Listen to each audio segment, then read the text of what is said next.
Okay, everybody. This is round 3 at the Titanium Challenge in August. Thank you to everyone who came to play today, one of the hottest days of the year. Hottest months of the year, I should say, at the Titanium Challenge in August here at TJ's. Not known for its air-conditioned basement. Is known for its competitive magic, though. Some very good players come here to TJ's. Starting way back in the day, Huey Jensen. Up through today, as we see here, Joe Horton on your left, Steve Zhang on your right. Joe, a noted New England player. Connecticut, Massachusetts area. Steve Zhang on your right. Has a Grand Prix top 8 to his name. He is, he's a very good player. Usually plays limited, but lately been dipping his toe into modern. Playing a blue-white-red Geist of St. Traft deck. That's his weapon of choice. He saw Nick Starr's deck. Nick Starr's Titanium Challenge second place and then winning deck. He decided, I can play that. That's just my speed. And he picked it up. He's a Western Mass player. Joe Horton on your left, he's playing Eldrazi Tron. Was a burn mage for the longest time. Burned his opponents out. But lately, he saw the power of the Eldrazi. He worships at the temple. And he's playing Tron. Eldrazi Tron. Very powerful deck. He's on 6 cards, though. As he said to me before the feature match, said to his opponent, Steve, he said, I always lose feature matches. I'm 0-3, about to be 0-4. And he's a self-fulfilling prophecy right about now. He's going to 6 cards. But he'll keep at least. He'll scry to the bottom. Looks like he has a pretty speculative hand. I didn't see many lands in there. Steven on the play says land, go. Joe, land, go. So placid start. Let's see if Steve has a 2-drop. Unlikely, as his big turn is turn 3. He loves to drop Geist of St. Traft on turn 3.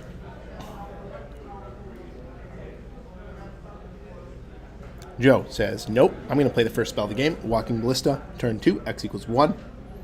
Starts small, but once the Tron is assembled, that card gets pretty big. Steve will answer it with Lightning Bolt. Drops to 19 for his efforts. He'll untap, he'll draw. He will slam a Geist if he has it. But we'll see if he has it. Now he should know, with the scry to the bottom, that Joe probably doesn't have natural Tron. I mean, it's a possibility, of course. And look at me, I'm lying, because those are 2 Urza's mines. I thought that was a tower at first. But it's a mine. So Joe on mine. Mine, tower. 3 mana, Matter Reshaper. Now, if Steve has a mana leak, expect him to leak here, as Matter Reshaper is a guaranteed 2-for-1 if he doesn't counter it. And it's a reman, not a mana leak. Almost as good. Maybe better, depending on what Steve has.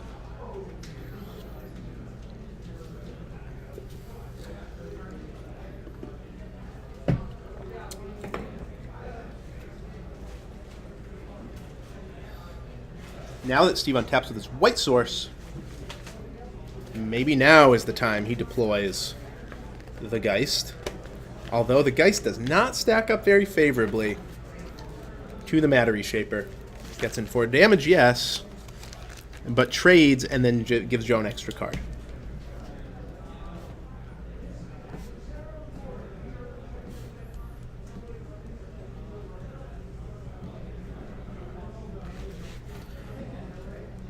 Steven, not known for his blazing pace of play, considers his options.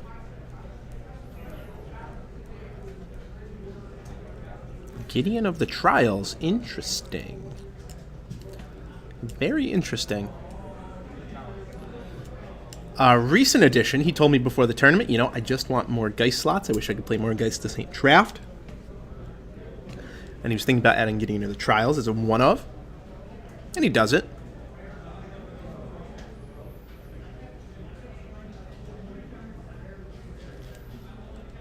currently rules the board. But hey, this is pretty good from Joe.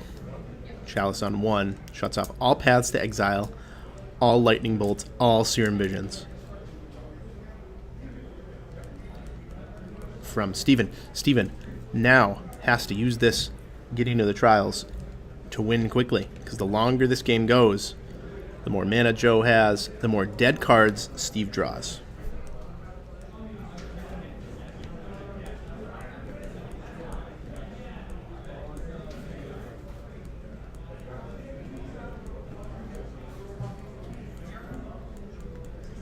Four gets in.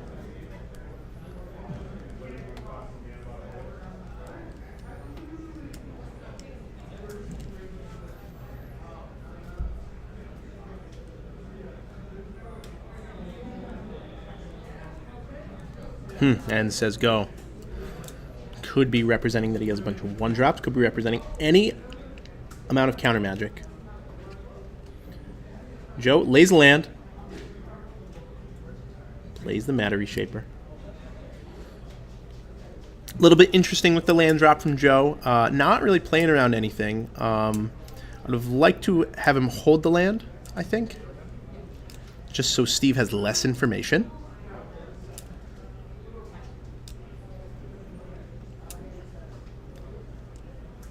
Joe is able to now resolve the Walking Ballista.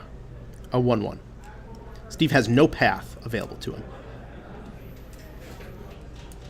But he is able to apply the pressure now. Got the 4/4, got the 2/1. Threatens to bring Joe to 10.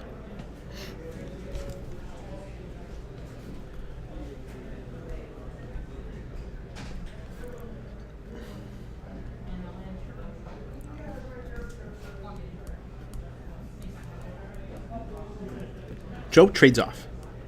He knows that the longer this game goes, the more dead cards Steve draws. The closer he gets to that Urza's Power Plant, or Endbringer, or Reality, really anything, really any fatty. Oh, and look at that. That is an Urza's Power Plant.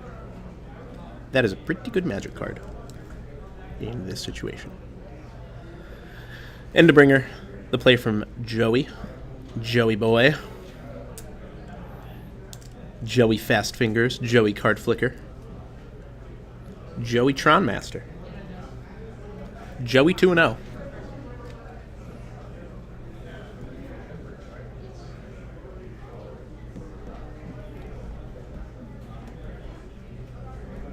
What does Steve have to deal with it? Now, if he remands it, Joe can't replay it this turn. Oh, and look at me lying again. Lying again. He can replay it this turn. So it resolves. Matter Reshaper can also be replayed this turn. Joe playing around remand very well. Pretty easy to do that when, you know, you have 13 mana available.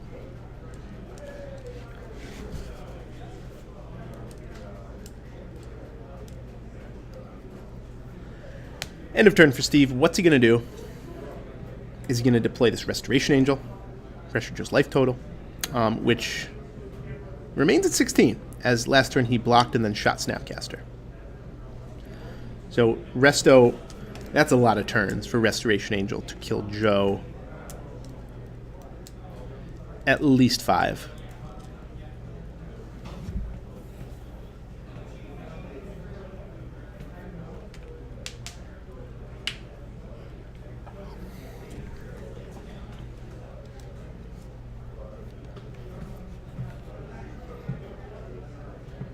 End of turn, Steve fetches. And is still thinking about this Restoration Angel. He seems to me like he has very few ways to win this game. He has to figure out how he's going to win. He thinks by not playing Resto.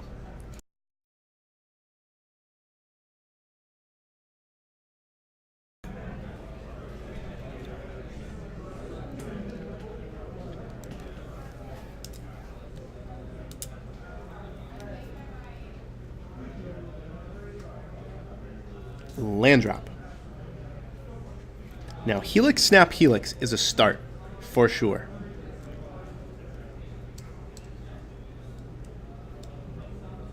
But it's only a start. Joe's at a very comfortable 16, and Steve can't count on any extra land damage from Joe.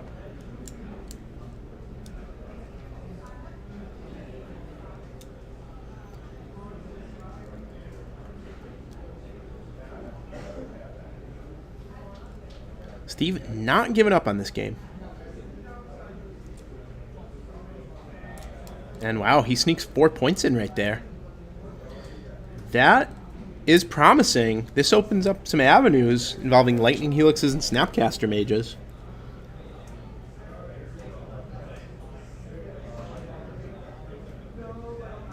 Serum Vision is countered.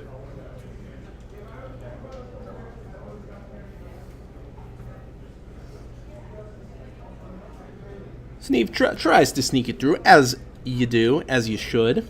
Now that Chalice of the Void is a card that the owner has to remember, there's no reason not to just throw the 1-mana spell into it. Steve has no way to remove that in his main deck.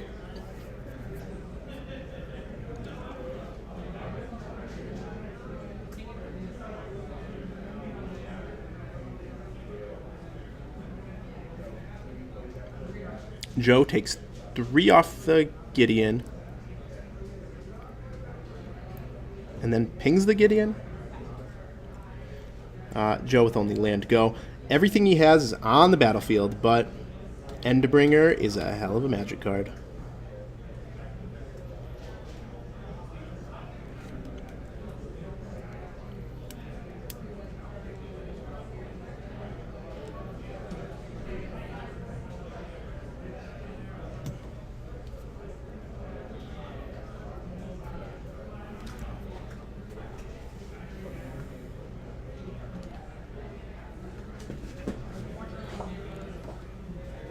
So, Tarn fetches the end of turn.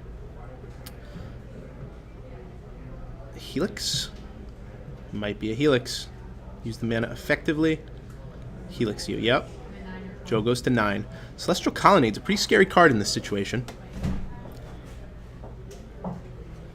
Threatens a 3-turn clock. Although Endbringer, of course, the little used ability could always tap Celestial Colonnade. We'll see if Joe remembers that Endbringer ability. Most people don't. We'll see if Steve knows about that.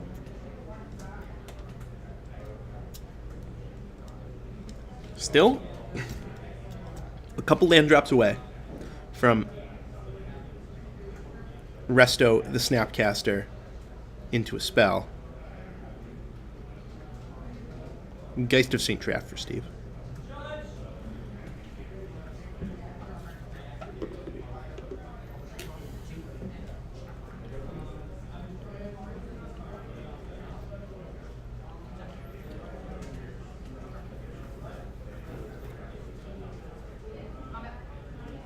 Seagate Wreckage. The advantage just keeps piling up for Joe. His opponent's at 20, but it doesn't matter. He has 8 power, drawing up to 3 extra cards a turn. That's the route he chooses to go.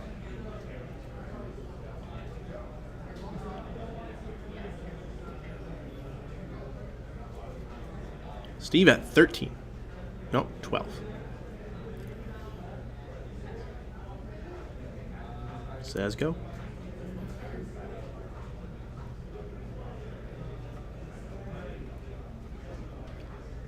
Steve has to deal with this Endbringer, and I'm not sure that he has any ways in his entire deck to do so. 4 path to exile, but Chalice on 1 is just so beastly.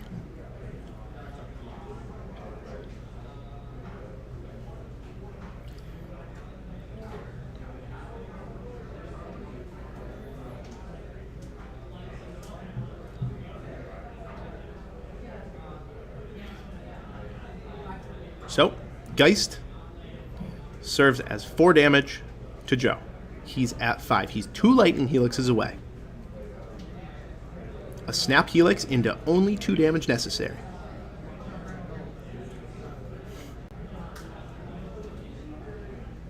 Endbringer draws a card at the end of the turn. Ghost Quarter takes out what looks to be a red source. Yep, Ghost Quarter takes out a red source. Steve will fetch up a basic mountain. If basic mountain he plays. A little surprised Joe didn't go for the white sources there. The Celestial Colonnade. I mean, yeah, he has the Endbringer. But why not? Okay, here we go. This makes a little more sense. But okay, so he takes out 2 of Steve's white sources, leaving him with only a basic plains. For as one-sided as this game is, it's certainly taken quite a bit of time here. Steve clawing, scrapping. He's got his opponent to 5 life.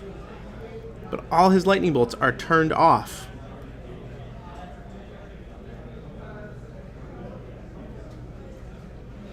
And wow, Ghost Quarter number 3 from Joe. Gets the white source.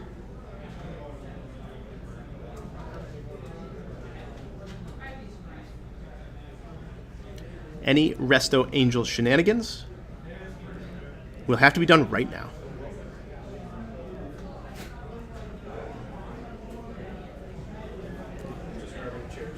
Okay.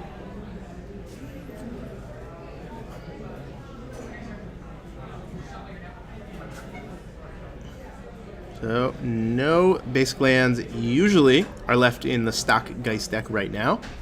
4 basics, usually all they play. 2 island, 1 mountain, 1 plains. In Nick Star fashion.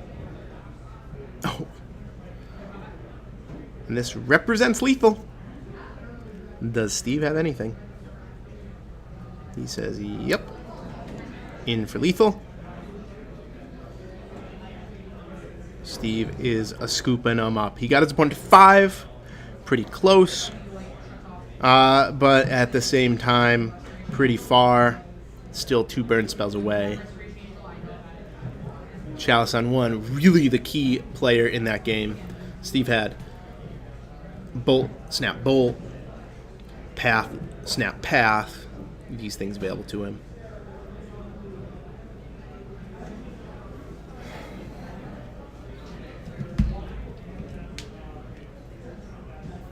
So, players reach for their sideboards.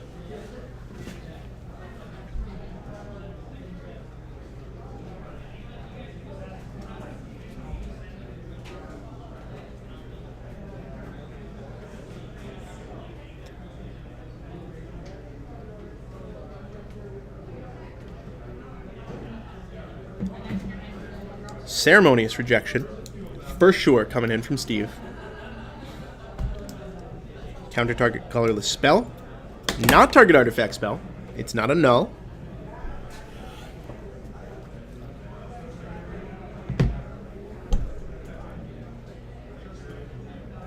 It does counter Endbringer. Chalice. Reality Smasher. Thought Not Seer. Karn Liberated. Everything Steve is scared of. As the Eldrazi Tron deck is all colorless.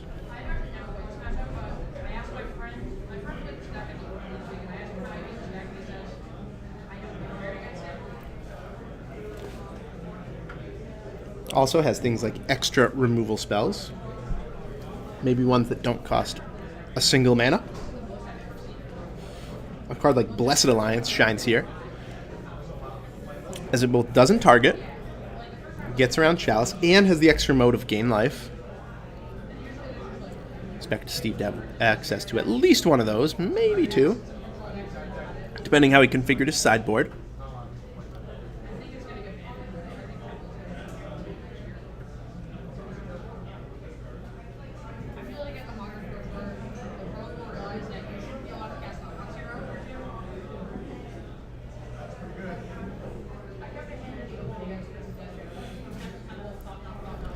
So Joe, as usual,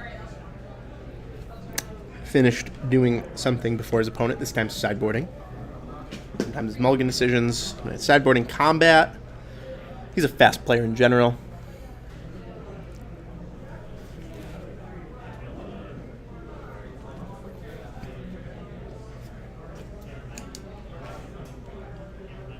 Not sure if it gets him into trouble. Have to imagine it does sometimes.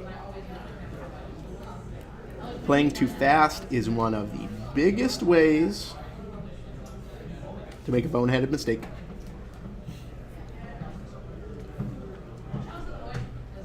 I play too fast a lot.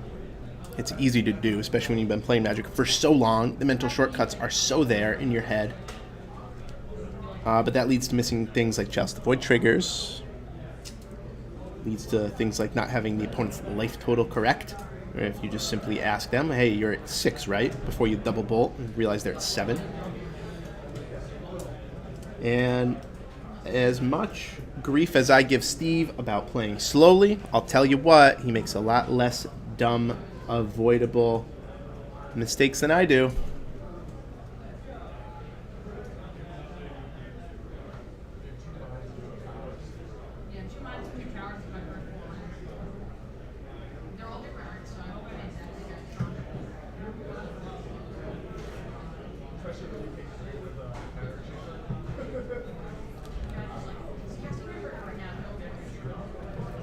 You see Ben Riley in the background there. Ben Riley, of course, came in second at the last Titanium Plus weekend, playing his signature deck. Cheerios, 0 mana cards, and Pure Steels, and SRAMs, and, of course, a Grape Shot. I have to imagine he's playing the same thing today. I haven't talked to him yet about it, but he always is. He's always playing zeros. He's put a lot of time and work into that deck, and it shows. The only player who plays that deck at these Northeast events. I've never seen anyone else try. And it looks, for good reason. The deck looks super weak, but Ben puts up consistent results, so I can't really argue. There we go. Game 2. Steve on the play. Steve on 6.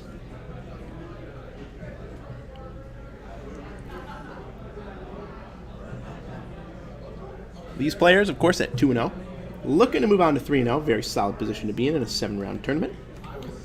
5-0-2, needed to lock up the top 8. So either player that wins here will be well on their way to earning a place in the top 8. Some guaranteed money. Potential invite to the Titanium Finals. And the chance to play again on camera.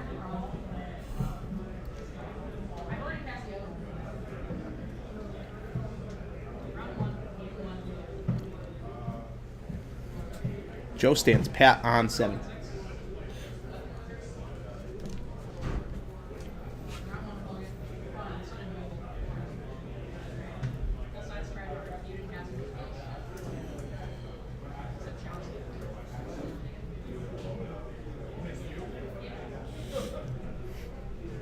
So, 6 cards for Steve.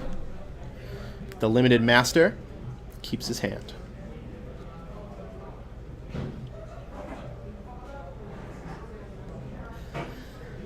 And you can see he played that last game a little like he plays Limited. Sneak in damage, squeak out damage, eke through damage. Try and get your opponent to 0 by any means necessary. It just felt a little short that game. Because opponent to 5. 5 is not 0. 5 is a world away from 0.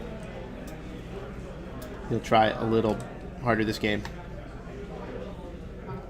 Now, if that getting into the trials was Geist of St. Traft, he might have been able to do it.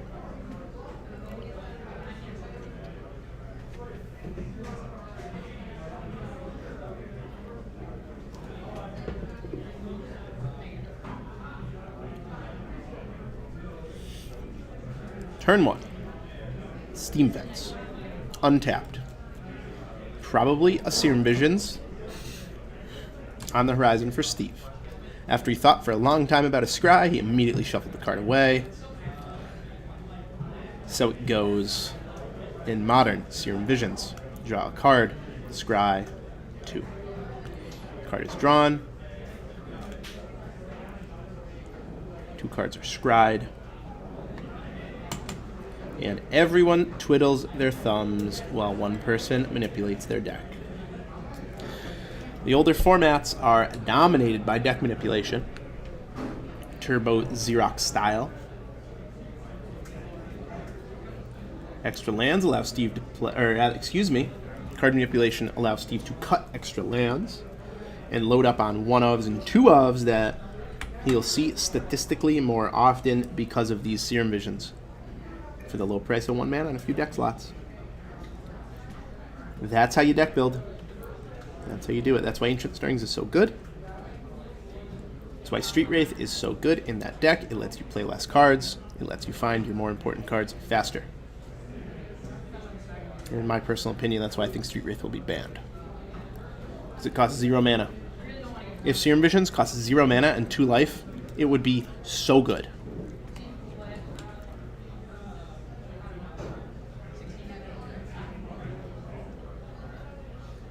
Uphill battle for Steve as he faces down turn 3 Tron. And that's what Expedition Map does for the deck. It allows it to way more consistently get turn 3 Tron.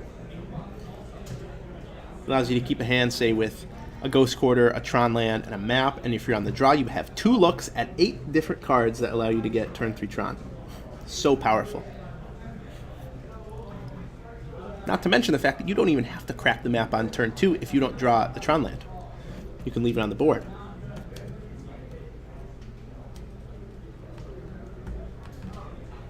Ghost Quarter from Steve might bust up the Eldrazi Tron. There's the quarter. Slight nitpick, but Steven should have done that in the draw step. Give Joe 1 chance to hit the wastes. Maybe he already has a waste in hand, draws the second. Maybe Joe only plays 1 waste and draws it for his draw phase. Pretty small percentage play, but makes sense to do it in the draw, as the Eldrazi Tron deck has no instants. Here's a Reshaper. Here's a Remand. FNM Remand. Circa 2006, Steve's been playing for a while.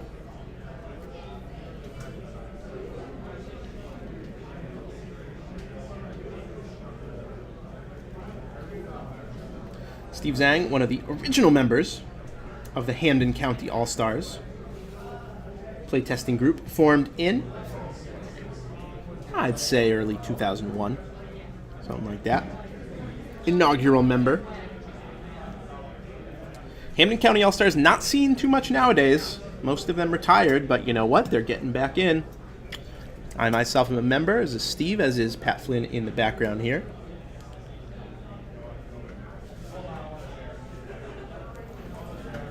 HCAS will rise again.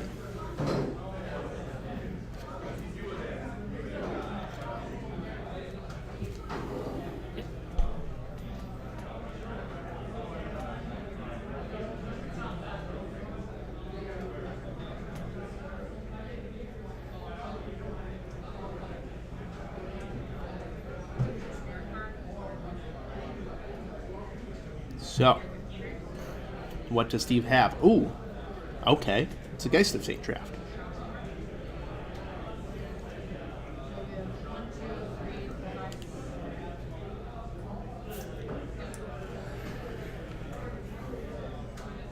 Oof. Tron. That's tough. This deck is so powerful when it has the Eldrazi Tron. 3 mana. Tap 1 land, Matter Reshaper. Tap 3 lands. Hangerback Walker.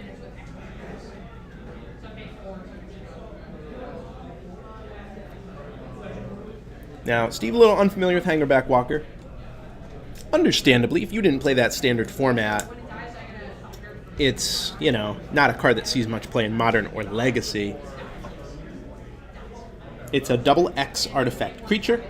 When it dies, you get X 1/1 Flying Thopters, and you can make it bigger turn after turn by tapping it.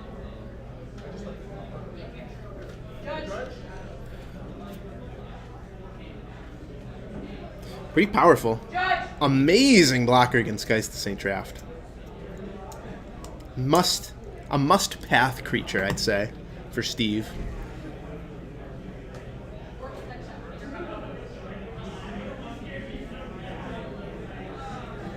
Steve in a tight spot here. He needs Hour of Devastation, common Aerial Guide. He needs Cartouche of Knowledge. He needs Slip Through Space. He needs Shadow Rift. He needs Steel of the Godhead. That'd be a sweet one.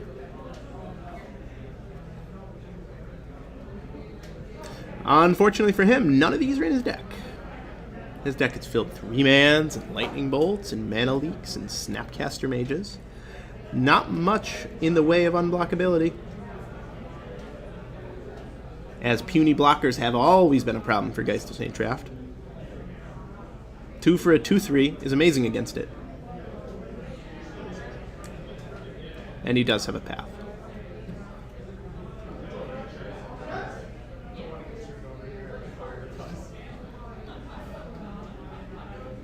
Iganjo Cast would be pretty good here from Steve. But that is a one-of. It would prevent 2 damage to Geist of St. Draft.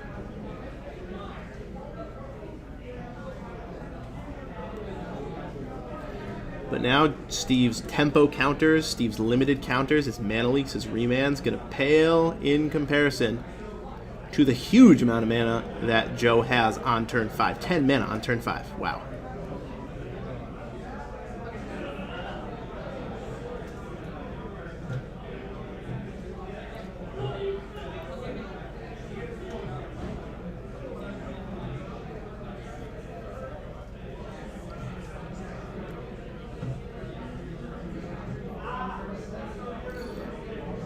Steve gets a basic island, preparing for his Vendilion Click. That's a clock, and sees a pretty good hand from Joe. He sees a map and a Seagate, but for threats, he sees a Worm Coil and Endbringer, and a third card? Not really sure what that third threat card is in the middle.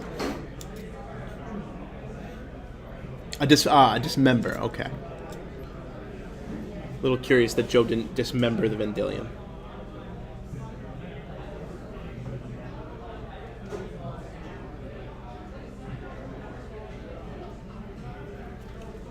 Guess he figures there's no way Steve can take the Dismember.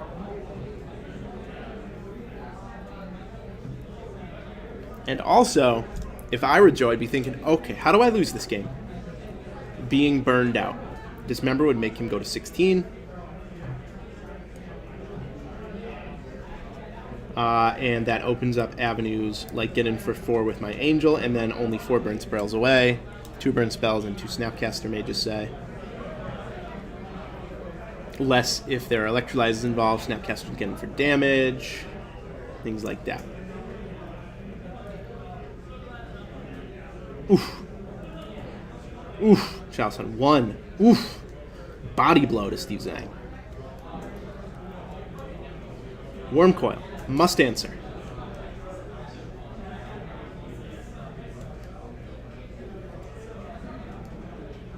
Joe made a little bit of a boo-boo there, not playing his map first. He was about to, but he said he decides on Dismember, drops to 16 for it. And Steve is screwed, ladies and gentlemen. He cannot deal with that Worm Coil engine. I don't believe. I'm not sure how he's going to do it without Path to Exile. Chalice of the Void is a beating against this deck.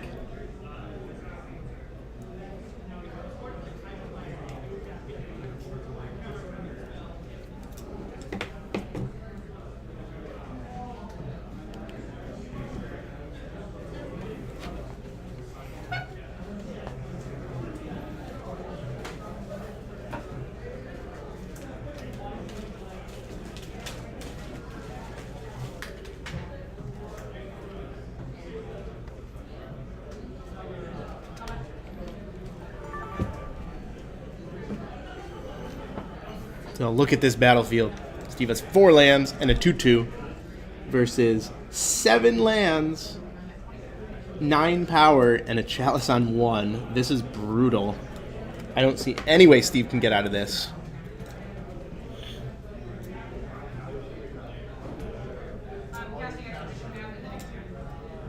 The Northeastern Ken Ho will fall.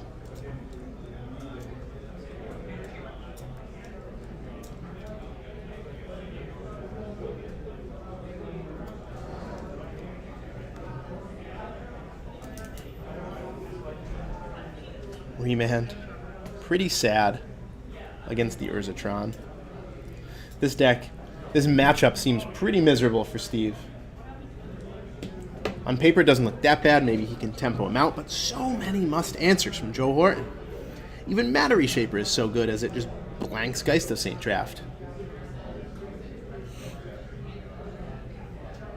And any second now, Steve will extend the hand. Facing down lethal on board, trading the Geist off with a Matter Reshaper.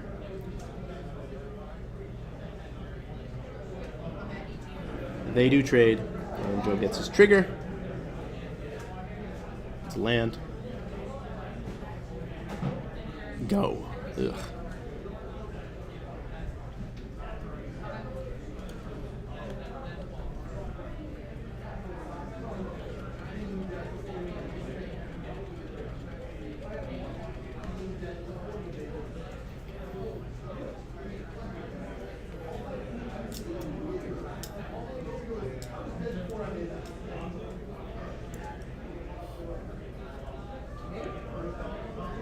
Cryptic, taps and draws, and really, without a board presence, this blue-white-red deck has a very tough time winning.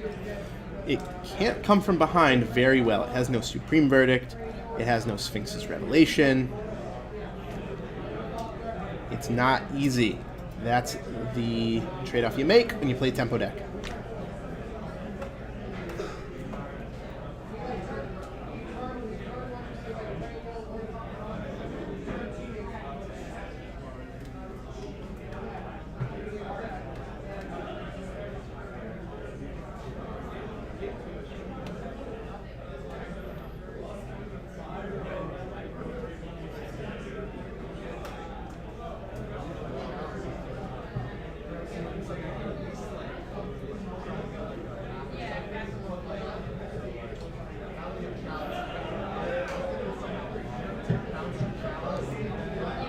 And that's the match.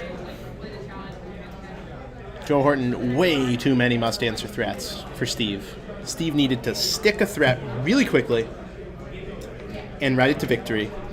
Or somehow dodge the chalice, do something like Ceremonious, snap Ceremonious, peck through some damage, and just get there before Joe does his thing. Because, damn, Joe's deck just chock full of threats, and he will find Eldrazi Tron. His deck's pretty good at that. He has the Expedition map. So, that's 3 rounds here at TJ's. Joe Horton is 3-0. He's looking to lock up yet another top 8. It feels like only a matter of time until he gets himself an invite to the Titanium Finals. He's very good at picking powerful decks and playing them well. So, we'll see if he can get there. Thanks for watching, and round 4 coming up next.